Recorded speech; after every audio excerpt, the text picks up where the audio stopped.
Assalamu alaikum wa rahmatullahi wa barakatuh. My name is Ellen. I am from Melbourne, Australia.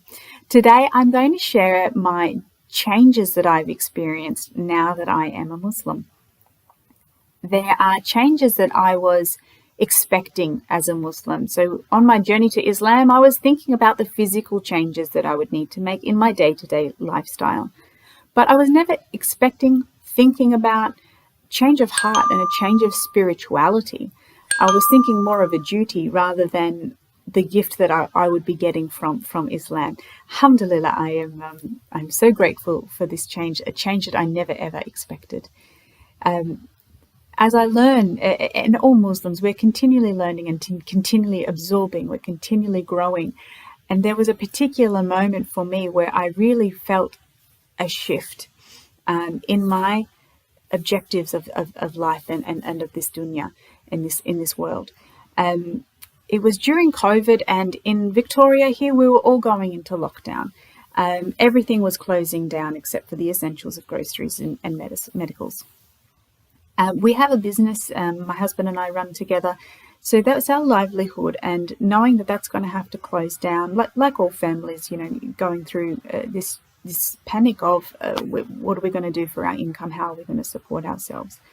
So I was in a state of panic over this, and I was praying, and I was in sujood, and at the time my heart was trying to find the answers of how are we going to get through this.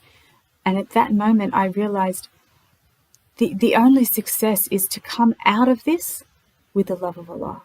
No matter what happens, lose the business, lose the income, okay, but keep the love of Allah. Keep true to Islam, keep true to your faith, keep true to your honesty, your integrity, the commandments. Keep all of these and you will be successful. And it's alhamdulillah. Sometimes it just makes me speechless. I was so happy that lesson sunk in. This is the essence of Islam, and it's the essence of being a Muslim, and it's the essence of being a slave of Allah.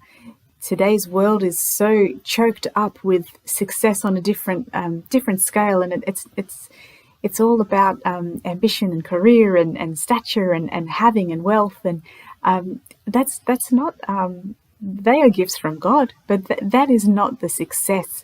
I always think about my judgment day, and success on my judgment day is not about what possessions or what I achieved in this world. My success, will I be granted into Jannah? Will I be granted into heaven? It's based on my love for Allah and how did I perform? How did I go under test? How did I go in this life? In living by his commandments and living like his messengers have showed us to live, and living through the word of the Quran. So I was so grateful that sunk in. And then now having this, it's brought so much peace. It's brought so much peace to my heart, so much more. I'm so calm most of the time. I try to be. It's brought a lot of perspective on everything.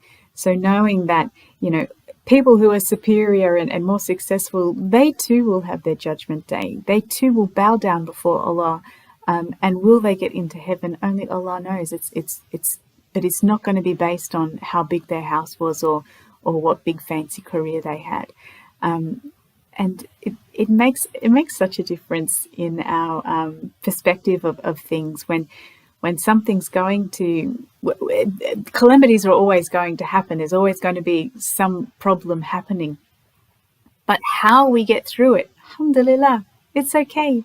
If it doesn't matter what the problem is, as long as we get through it with Allah, then we will be successful. We think about Prophet Ayub. He lost his house, he lost his business, he lost his wealth, he lost his family. He lost his own health. He lost everything, but through everything, he kept his love of Allah, and he was successful. He was a prophet. I love his prophet story. It's one of the prophet stories I draw on a lot.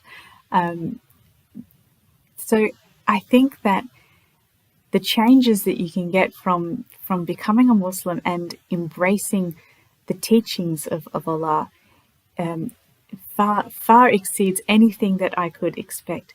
And I hope for all of us, inshallah, that we can, even for Muslims, that we can just work a little bit closer in listening to Allah's message and working closer to following His word and finding that peace in our day, our peace in our day-to-day lives as we take on the journeys that that today, we have to endure. We're going through the things in this life, in this world, but endure these things with the love of Allah, and He will reward us. And I always think that Allah, He loves us so much, and He wants us to succeed. He wants us to do well, and He wants to give us blessings. And we too, we've got to earn that. We've got to show Him how much we love Him as well. So it's a two-way street. I think it's pretty fair.